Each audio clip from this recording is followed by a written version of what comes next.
اعوذ باللہ من الشیطان الرجیم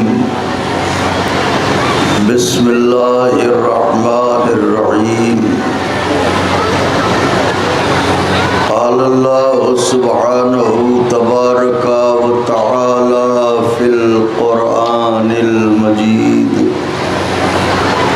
والفرقان الحمید وهو اصدق الصادقین وقوله الحق بسم اللہ الرحمن الرحیم انا اعطیناک الکوثر۔ مولا کے سارے مہمانان گرامی، عظمت جناب معصومہ سلام اللہ علیہا کے حضور بلند ترین نعرہ صلوات نظر فرمائیں۔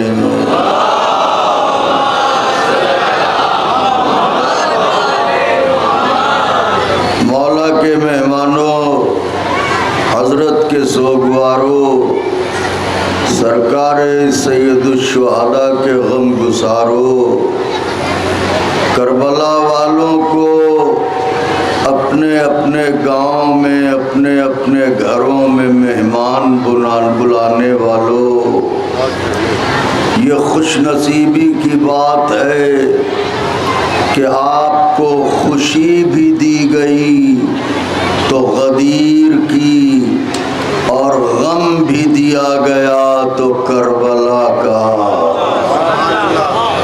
نہ اس خوشی کا جواب نہ اس غم کا جواب، خوشی بھی ایسی جو نجات کا ذریعہ، غم بھی ایسا جو نجات کا ذریعہ۔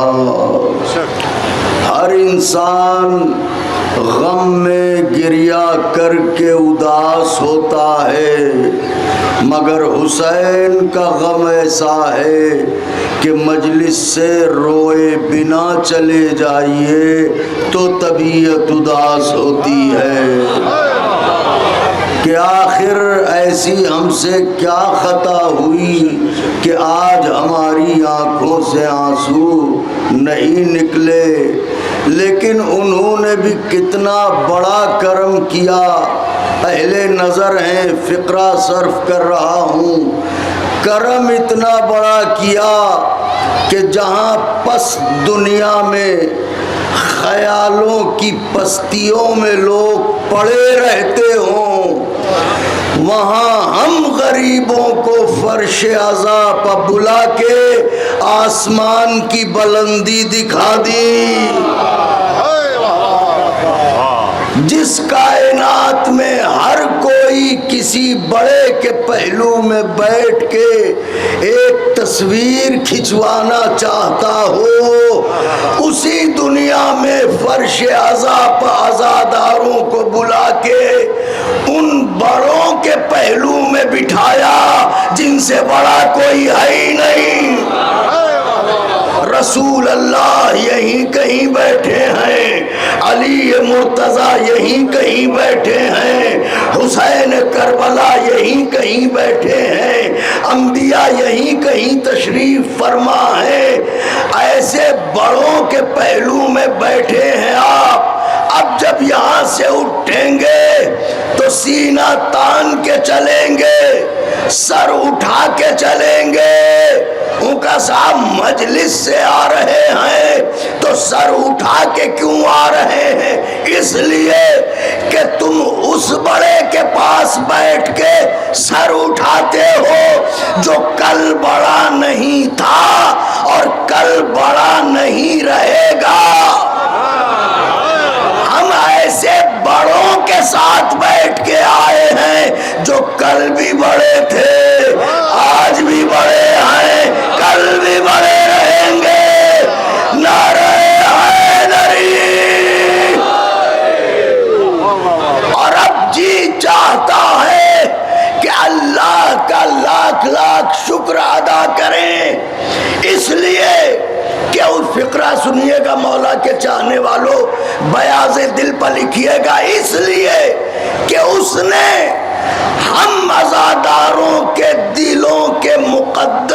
بھی وہی لکھا جو کعبے کی دیوار کے مقدر میں لکھا. غور نہیں فرمایا جملے پر.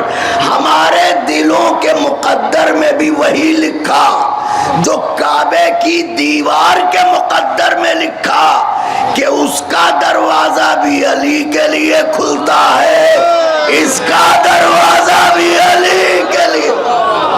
نوجوانوں مل کے نعرہ لگائیں تو بات آغاز کروں, مل کے.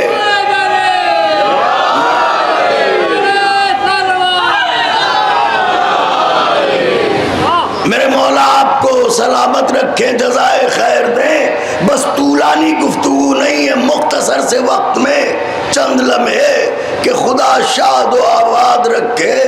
عذاب برپا کرنے والوں کو یہ دور دور سے آئی ہوئی انجمن ہائے ماتمی, یہ سینوں پر یا حسین کی صدا کے ساتھ ہاتھوں کا پہنچنا, لوگ سمجھتے ہیں ہم ماتم کرتے ہیں, ہمارے سینے پر چوٹ لگتی ہے. نہیں, ہمیں سکون ملتا ہے, تمہارے رخساروں کو چوٹ لگتی ہے.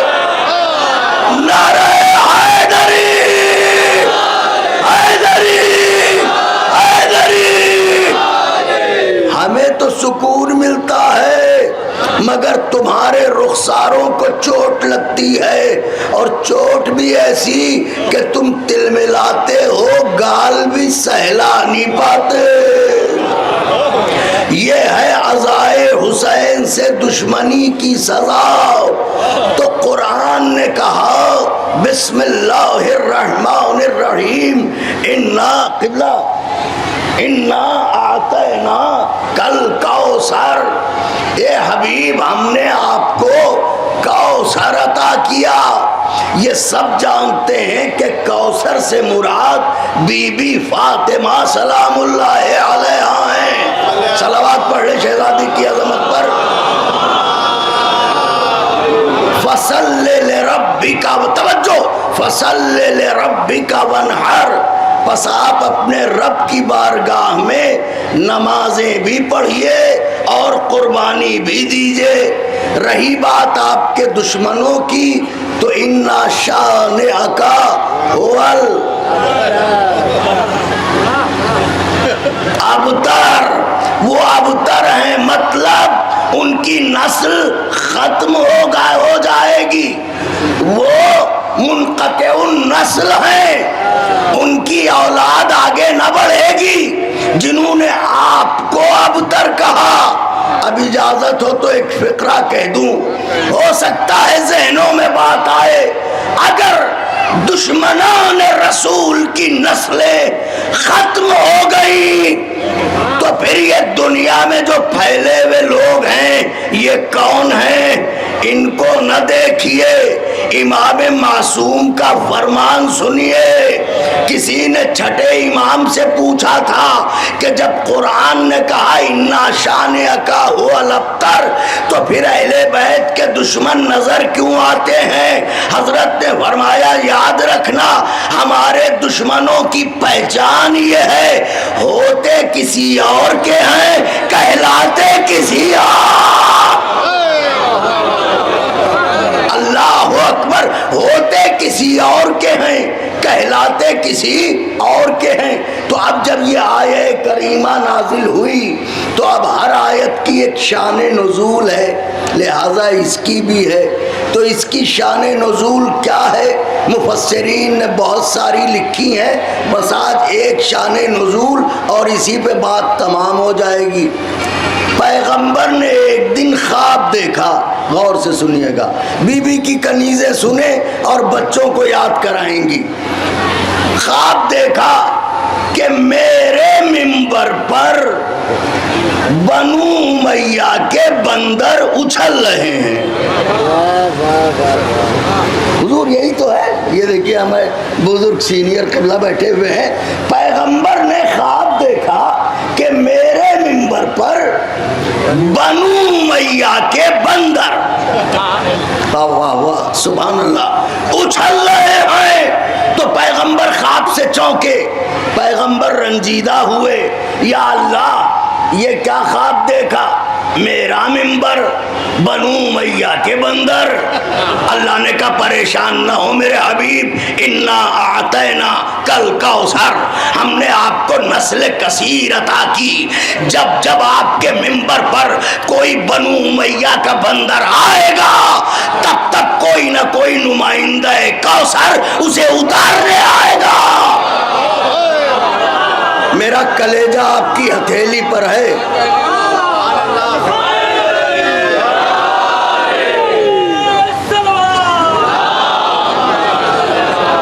میرا کلیجہ آپ کی ہتھیلی پر ہے۔ آقا کے چاہنے والوں بس ذرا سا حوصلہ بڑھا دیجئے گا کہ جب جب آپ کے ممبر پر بنو امیہ کا کوئی بندر آئے گا تاکہ اچھلے، جب جب کوئی نہ کوئی نمائندہ کوثر جائے گا جو اسے وہاں سے اتارے، کیونکہ وہ جگہ اس کی نہیں ہے۔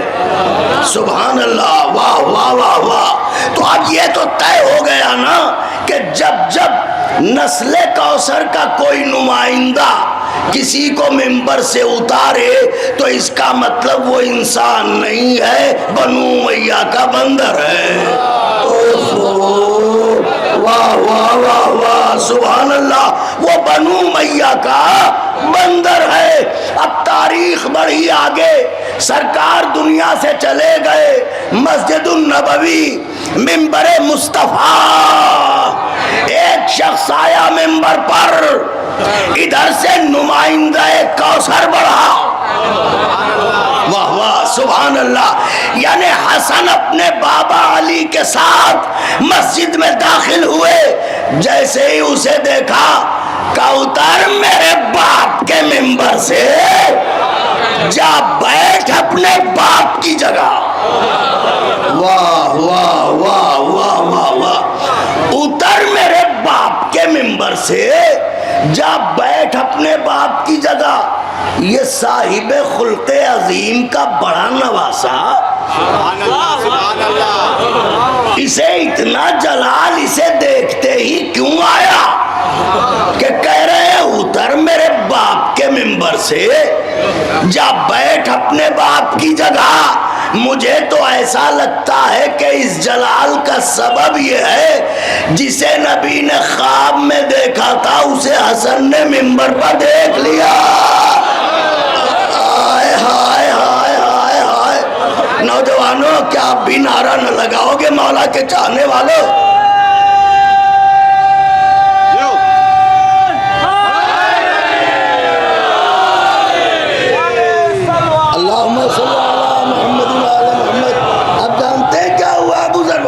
سرکار حسن نے کہا اتر میرے باپ کے ممبر سے، جب بیٹھ اپنے باپ کی جگہ۔ وہ کہا ہاں ہاں شہزادے، یہ آپ کے جد کا ممبر ہے، ہم جانتے ہیں، لوگ اترے آ رہے ہیں۔ اور یہ کہہ کے علی کی طرف دیکھا اور علی مرتضیٰ سے کہا یا علی، کیا آپ نے بچے کو یہ سکھایا ہے؟ واہ واہ واہ واہ، یا علی کیا آپ نے بچے کو یہ سکھایا ہے؟ میرے مولا نے کہا یاد رکھنا، ہمارے گھر کے بچے یہاں آ کے نہیں سیکھتے، وہاں سے سیکھ کے آئے ہائے ہائے۔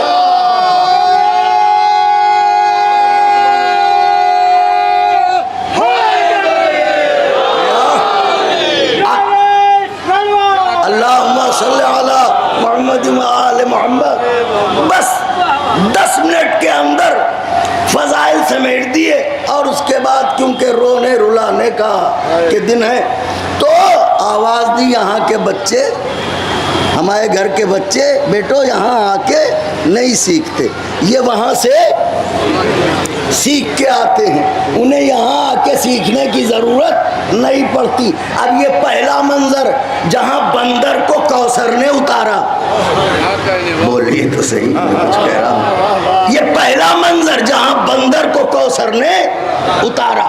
اب دوسرا منظر دربار یزید۔ حضور دعائیں چاہوں گا، جو لوگ زیارت پہ گئے ہیں وہ پھر جائیں، جو نہیں گئے ہیں انہیں جلدی بلائیں، شہزادی رستے کھلیں، بی بی بی کی کنیزوں رو کے دعا کرنا کہ شام کا راستہ کھل جائے تاکہ سارے چاہنے والے بی بی کے حضور جائیں اور بی بی کو پرسا دے. دربار یزید ملعون جس کی نظروں میں ہے وہ ذرا نظروں میں نگاہوں میں گھمائے اسے. دربار یزید ملعون ممبر پر بنو امیہ کا خطیب اور جھوٹی تعریفیں. وہ فقیر شام ایسے تھے اور ایسے تھے اور ایسے تھے اور ویسے تھے. ہاں ہاں ایسے ویسے ہی تھے, ڈھنگ کے نہیں تھے.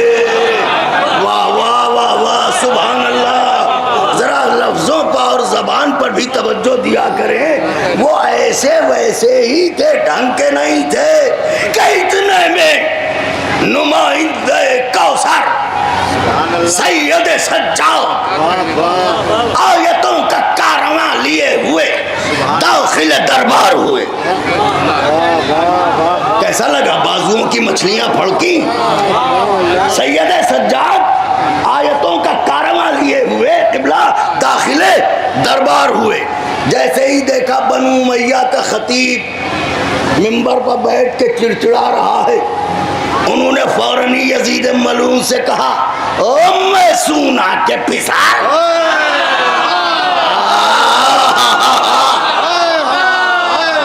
یہ نہیں کہا او معاویہ کے بیٹے, اس کے ماں کے نام سے بلایا او میسونہ کے پسر. چوتھے امام نے بتا دیا ہمارے دشمن کی ماں کا نام تو معلوم ہوتا ہے, باپ کا نام ہے یہ.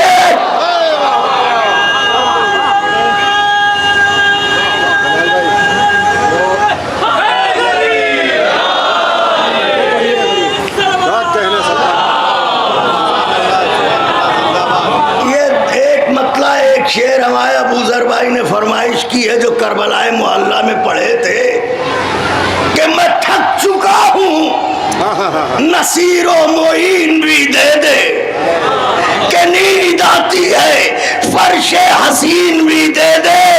یہ التجا ہے زمیندار کربلا حسین, کفن دیا ہے تو 2 گز زمین بھی دے دے.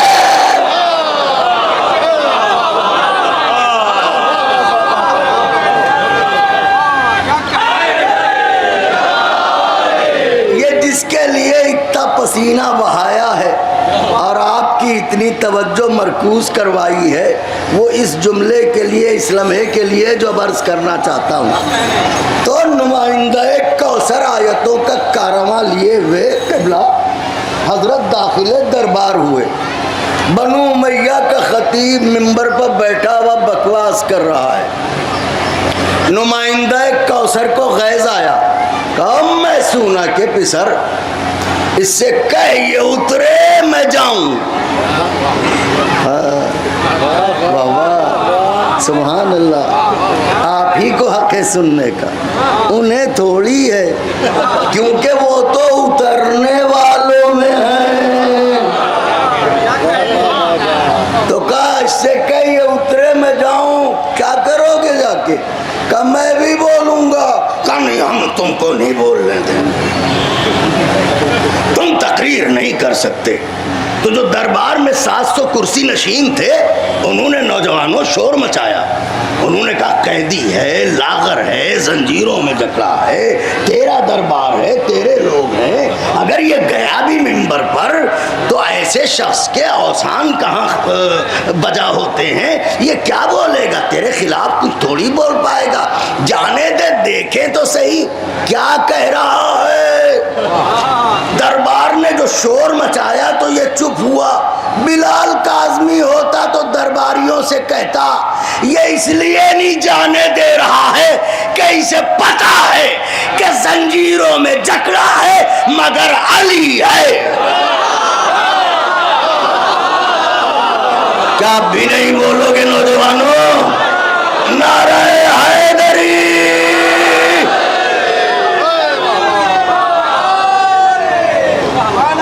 زنجیر جھگڑا ہے مگر اب بھی علی ہے یہ تو کہ جانے دے اس کو اتارا. اب منظر وہی آیا نا سرکار کا خواب, جب جب بنو میاں کا بندر اچھلے گا نمائندہ کوثر اسے اتارے گا, خود جائے گا. سید سجاد نے اسے ممبر سے بھرے دربار میں اتارا, خود ممبر پر گئے. اگر بزرگ اجازت دیں تو عرض کر دوں, ممبر پر جانے کے بعد کافروں کے درمیان کلمہ پڑھ لینے سے کوئی مسلمان تھوڑی ہو جاتا ہے. واہ واہ واہ واہ واہ واہ سبحان اللہ. جو کلمے کو قتل کرے وہ مسلمان ہے. یزید نے حسین کے گلے پر چھری تھوڑی چلانا چاہی تھی, کلمے کو قتل کرنا چاہا تھا. تو گئے کافروں کے بیچ. سید سجاد نے ایک طویل خطبہ دیا. سب سے پہلے حمد خدا بیان کی. حمد خدا ایسی بیان کی کہ دربار سے سبحان اللہ جزاک اللہ کا شور بلند ہو رہا تھا. جب حمد کر چکے تو منزل نعت میں آئے. اب معراج پیغمبر پڑھی. تصور کیجئے ایسے موقع پر معراج پڑھنے کا کیا سینس ہے. انہیں غور کرنے کی بات ہے کہ قیدی ہیں, دربار ہے, اسیر ہیں, معراج پڑھ رہے ہیں. کہ سنت درباریو, معراجت مصطفیٰ وہ ہے جسے اللہ نے معراج پر بلایا. اور جب معراج پہ گئے تو پہلے آسمان پہ یہ ہوا, دوسرے پہ یہ, تیسرے پہ یہ, چوتھے پہ یہ, قاب قوسین و ادنیٰ پہ یہ, پھر ایک پردہ. ادھر سے بھی ہمارے گھر کی آواز, ادھر سے بھی ہمارے گھر کی آواز. ذرا بولیے تو صحیح. واہ واہ واہ واہ. سوال بھی میرے گھر کے لہجے میں, جواب بھی میرے گھر کے لہجے میں. میں ہاتھوں کو جوڑ کے عرض کروں گا, اے سید سجاد, اے میرے آقا, اے میرے مولا, اے کونین کے والی, اے دو جہاں کے سلطان, اے خیبر کوفہ و شام کو الٹنے والے, اے عیسیٰ کو اچھا کرنے والے مسیحا, اے دین کو صحت بخشنے والے عابد بیمار, ذرا غلاموں کو اتنا تو بتاؤ کہ معراج کیوں پڑھ رہے ہو, اپنے جد کی معراج کیوں بیان کر رہے ہو. امام نے آواز دی اس لیے تاکہ دنیا سمجھ لے میں نے ہر طرح کی مصیبت اٹھائی, ہر طرح کی تکلیف اٹھائی, ہر طرح کی اذیت اٹھائی. ایوب بھی مجھے دیکھیں تو قدموں پر گر پڑے. ایسی مصیبتوں کے اٹھانے کے بعد بھی میرا ذہن کام کر رہا ہے, میں وہی بتا رہا ہوں جو ہوا ہے. تو جب اولاد کے دماغ پر اتنی مصیبتوں کا اثر نہیں ہے تو جد کے دماغ پر بخار کا اثر کیا. اور اس کے بعد آواز دی کہ ہم وہ ہیں جنہیں اللہ نے 6 صفتیں ایسی دی ہیں جو کسی کو نہیں دی ہیں. ان میں سے ایک صفت ہے شجاعت. مولا ہتکڑیوں میں جکڑے ہو, یہیں تک لانا تھا, ہتکڑیوں میں جکڑے ہو, شجاعت کی بات کر رہے ہو مولا. ابھی یہ باتیں ہو رہی تھی کہ اتنے میں یزید ملعون, اس کے پہلو میں اس کا بیٹھا ہوا موٹا تازہ ہٹا کٹا بکرے جیسا لڑکا, اور ادھر قاسم ابن حسن کے چھوٹے بھائی عبداللہ ابن حسن جو کم سن ہیں, مصیبتیں اٹھائے ہوئے ہیں, لاغر ہیں, فاقوں بفاقے. عبداللہ ابن حسن, آپ تصور کیجئے کہ عبداللہ ابن حسن کی حالت کیا ہوگی. یزید ملعون نے ایک دفعہ اپنے بیٹے کو دیکھا جو ہٹا کٹا تھا, اور عبداللہ ابن حسن کو دیکھا اور کہنے لگا یہ کون ہے. میں ہوتا تو کہتا یہ وہی ہے جس کے باپ نے تیرے باپ کو ہرایا تھا. ہائے ہائے ہائے ہائے ہائے. کہ یہ کون ہے؟ کسی نے کہا حسن کا یتیم عبداللہ ہے. ملعون کہنے لگا توجہ, ہمیں شجاعت دی ہے, دل پر لکھیے گا. ملعون کہنے لگا کیوں عبداللہ ابن حسن, میرے بیٹے سے کشتی لڑو گے؟ تاریخ پڑھ رہا ہوں، میرے بیٹے سے کشتی لڑو گے؟ دربار ہنسنے لگا۔ جب شور کم ہوا تو عبداللہ ابن حسن بولے، ام سونا کے پسر، صرف کشتی لڑنے سے کیا ہوگا؟ کا دو تلواریں مگا، پھر کہے کسے دیکھ مجھے دے، ایک اسے دیکھ مجھے دے، یعنی ایک بندر کو دے ایک کوثر کو دے۔ ذرا بولیے تو صحیح، ایک اسے دے ایک مجھے دے کا پھر کبھی اگر یہ مجھے قتل کر دے گا میں اپنے جد رسول اللہ کی خدمت میں چلا جاؤں گا، اگر میں نے اسے مار دیا یہ اپنے دادا ابو سفیان کے پاس چلا جائے۔ یہ باتیں ہو رہی تھی کہ اتنے میں دیکھا وہ کھسک گیا، بیٹا نظر ہی نہیں آیا۔ یہ ہیں خاندان شجاعت کے لوگ، یہ ہیں خاندان کوثر کے لوگ، انہی کا ماتم تو کرنے آئے ہیں۔ شام ہو رہی ہے مگر کسی کو گھر کی یاد نہیں آ رہی ہے۔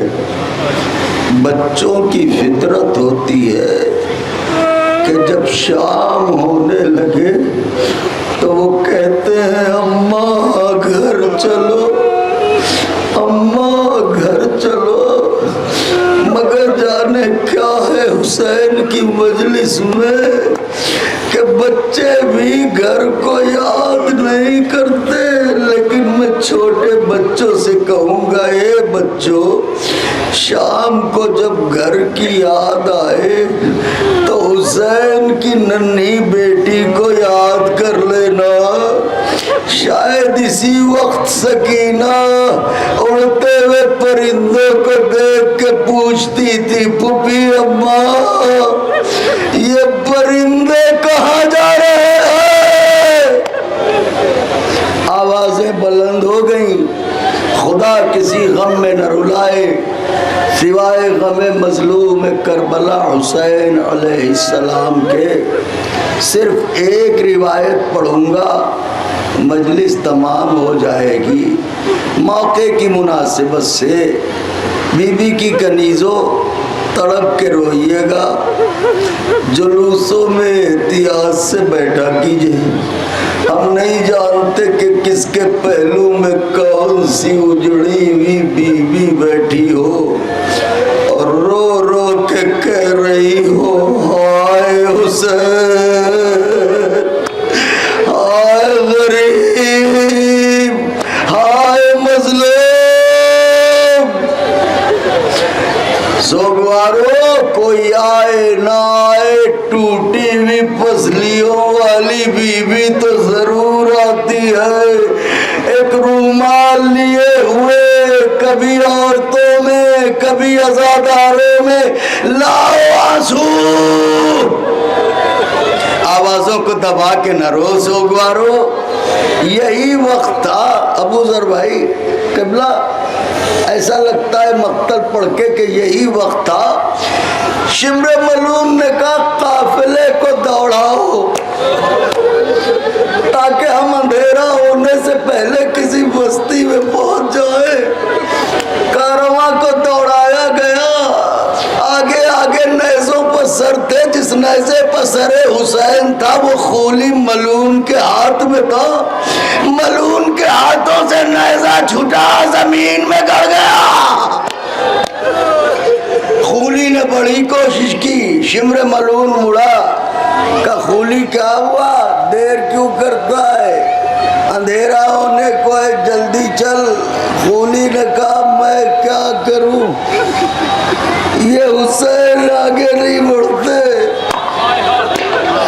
شمر نے کہا میں جانتا ہوں کیسے بڑھیں گے، یہ کہہ کے چمڑے کا تازیانہ کھولا، فضاؤں میں لہرایا، میرے بیمار امام کی طرف بڑھا، سید سجاد اپنے بابا سے کہو آگے بڑھے ورنہ اتنے درے لگاؤں گا ابھی لہو میں ڈوب جاؤ گے۔ ہاں ایسے ہی رویا جاتا ہے۔ بی بی کی کنیزوں ایسے ہی رو۔ 4 برس کی بچی تم میں کہیں بیٹھی ہوگی جس کے کرتے کا دامن جلا ہوا ہے، وہ روتا ہوا دیکھ کے دعائیں دے گی۔ آواز دی، حسین آگے نہیں بڑھتے۔ شمر نے تازیانہ لیا، سید سجاد کی طرف بڑھا، کہ سجاد اپنے بابا سے کہو آگے بڑھے ورنہ اتنے درے لگاؤں گا ابھی پشت خون سے رنگین ہو جائے گی۔ میرے بیمار امام نے ہتھکڑیوں کو سنبھالا، بیڑیوں کو سنبھالا، ٹاپ کو سنبھالا، آہستہ آہستہ آگے بڑھے، بابا کے سر کے پاس آئے، رو کے کہا بابا یہ دیکھو اب درے نہیں کھائے جاتے، بابا اتنا بتا دو بڑھتے کیوں نہیں؟ سر حسین سے رو کے آواز آئی، کیسے بڑھوں میرے غریب لال؟ ارے میرے سینے پر سونے والی سکینہ اثناء راہ ناقے سے گر گئی۔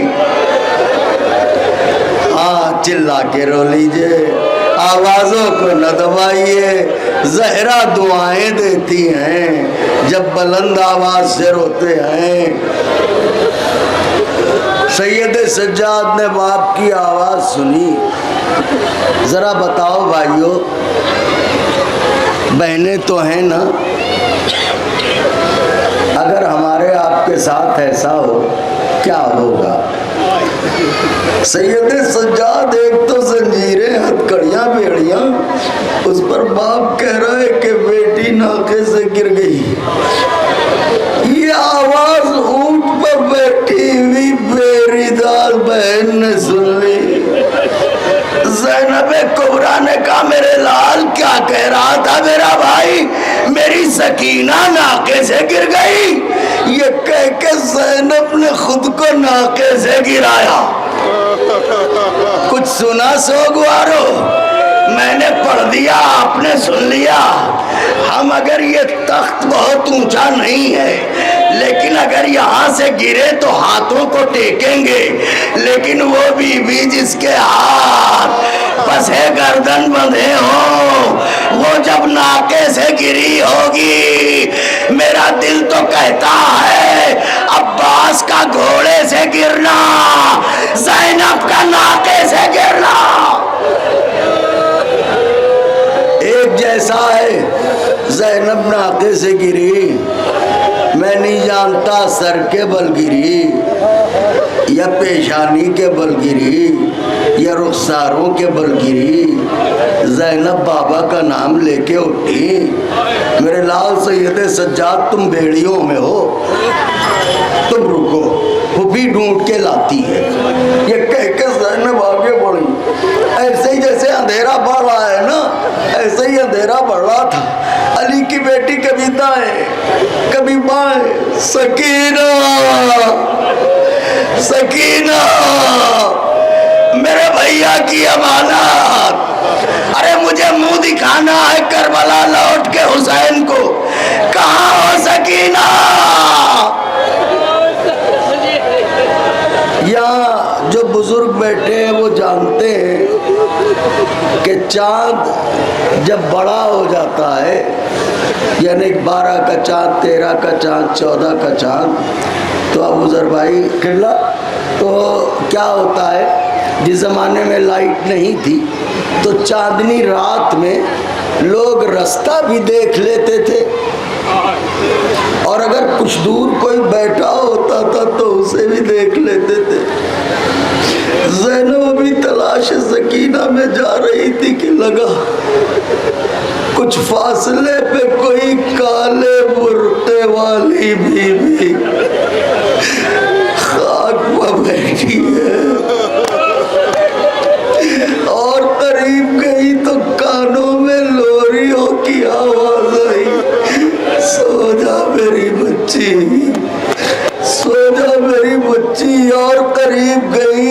تو لبوں سے بہتے ہوئے لہو کی خوشبو آئی. زینب سمجھ گئی ہے میری بچی سکینہ ہے جسے یہ بی بی لیے ہوئے بیٹھی ہیں. زینب قریب گئی، کہا بی بی کی کنیزوں سنیے، بچوں کو کلیجوں سے چپکا لیجئے. زینب کبریٰ نے کہا بی بی ایک بات کہیں. کہو.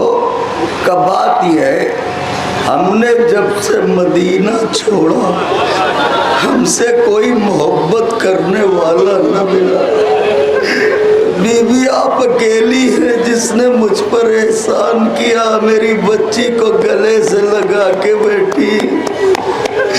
لیکن اے بی بی ہم بھی ایسے گھرانے کے ہیں کہ کسی کا احسان نہیں رکھتے، لیکن کیا کرے یہ دیکھو میرے دامن میں کچھ نہیں ہے، ہم لٹ کے آ رہے ہیں.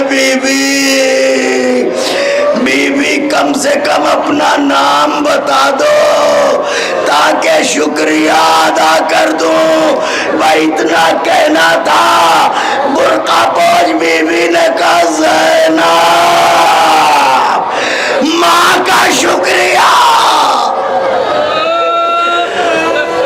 اجرکم علی اللہ. خوب روئے، تڑپ کے رو لیجئے آوازوں کو. بچوں تم بھی رو، بی بی سکینہ کی مصیبت ہے. آواز دی بیٹی ماں کا شکریہ ادا کرو گی. میں تمہاری ماں فاطمہ. غربت میں جو بی بی نے سنا کہ ماں، تو ایک مرتبہ گھبرائیں، آواز دی اماں تم. ہاں بیٹی. اماں تم یہاں جنگل میں. ہاں بیٹی. اماں آئی کب؟ کیا پوچھتی ہو زینب؟ ہم بھی اسی دن مدینے سے نکلے تھے جس دن تو مدینے سے نکلی تھی. اماں تو تم کربلا میں تھی، کہاں تھے؟ تو دیکھا میرے اکبر نے برچھی کیسے کھائی، کائیڑیاں رگڑتے دیکھا میرے عباس کے شانے کیسے کٹے، کہ حسین کو کمر ٹوٹتے ہوئے دیکھا میرے اصغر کے گلے پر تیر کیسے چلا.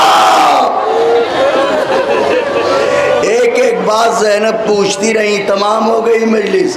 ایک ایک بات زینب پوچھتی رہی. بی بی زہرا کہتی رہی زینب یہ بھی دیکھا، زینب یہ بھی دیکھا.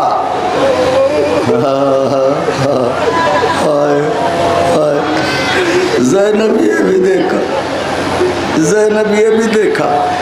بات کرتے کرتے ایک دم سے زینب رکی اور رک کے کہا اماں. ہاں بیٹی کہو. اماں کہہ دوں؟ کہو بیٹی. اماں کہہ دوں؟ کہہ دے زینب. اماں بات یہ ہے بہت دن ہو گئے تمہارا چہرہ نہیں دیکھا. اے اماں دور دور تک کوئی نہیں ہے، نقاب ہٹا دو زینب چہرہ دیکھ لے. زہرا نے کہا بیٹی اصرار نہ کر، ماں کا چہرہ نہ دیکھ پائے گی. کہ دیکھ لوں گی. کہ بیٹھ جا. جو زینب بیٹھی، زہرا نے نقاب ہٹائی. زینب نے کیا دیکھا؟ ماں کے رخساروں پر تازہ خون ملا ہوا. اماں یہ لہو کس کا؟ اے زینب جب میرا حسین ذبح ہو رہا تھا میں نے منہ پر منہ رکھ دیا تھا. یہ اسی کا لہو ہے. اسی عالم میں اپنے خدا سے ملنے